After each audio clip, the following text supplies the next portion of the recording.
Hi friends, welcome to my channel. కొబ్బరితో నేను కొబ్బరి పచ్చడి చేశానండి. ఇది వేడి అన్నంలోకి కానీ దోశల్లోకి కానీ చాలా అంటే చాలా బాగుంటుంది. ఇలా ఒకసారి చేసుకుంటే చూసారు కదా, చాలా టేస్టీగా వచ్చిందండి. దీనికి కావాల్సినవి ఒకసారి చూసుకుందాము.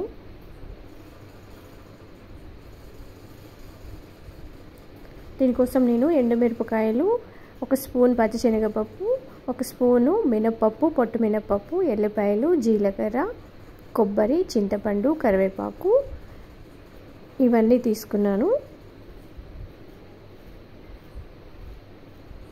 ముందుగా స్టవ్ మీద ప్యాన్ పెట్టి వేడి చేశాను.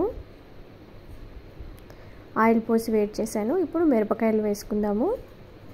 ఒకసారి కలుపుకొని ఇప్పుడు ఒక స్పూను పచ్చిశనగపప్పు,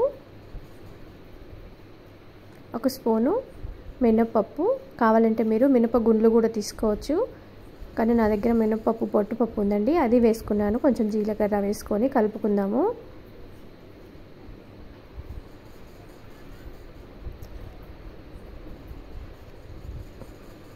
చూసారు కదా, మిరపకాయలు వేగిపోయాయి. ఇప్పుడు ఒక ప్లేట్లోకి తీసుకుందాము. ఇప్పుడు అదే బాండీలో కొబ్బరి వేసుకొని వేయించుకుందాము. ఒక 5 మినిట్స్ అలా ఫ్రై చేసుకుందాము. ఇవంతా కూడా మీడియం ఫ్లేమ్లోనే చేసుకోవాలి. చూసారు కదా, కొబ్బరి కూడా ఫ్రై అయిపోయింది. స్టవ్ ఆఫ్ చేసుకుందాము.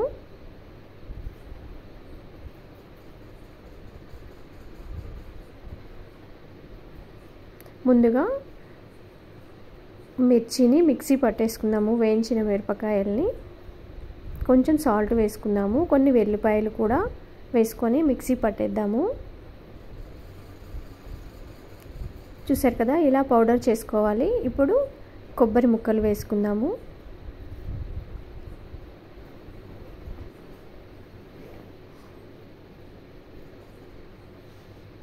కొంచెం చింతపండు, కొంచెం వాటర్ పోసుకొని మిక్సీ పట్టేద్దాము.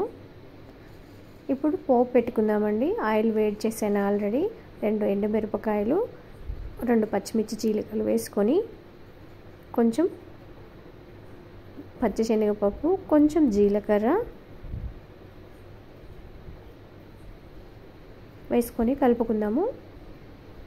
ఇప్పుడు కొన్ని వెల్లిపాయ రెబ్బలు, చిటికెడు పసుపు, కొంచెం కరివేపాకు వేసుకొని కలుపుకుందాము. ఇప్పుడు మిక్సీ పట్టిన పేస్ట్ వేసి పూర్తిగా కలిసిపోయేలాగా కలుపుకుందాము. ఇప్పుడు దీన్ని బౌల్లోకి తీసుకుందాము. చూసారు కదండి, ఇలా పచ్చి కొబ్బరి ఎండుమిరపకాయలతో చట్నీ చేసుకుంటే వేడి వేడి అన్నంలోకి చాలా బాగుంటుందండి. మీరు కూడా ఒకసారి ట్రై చేయండి.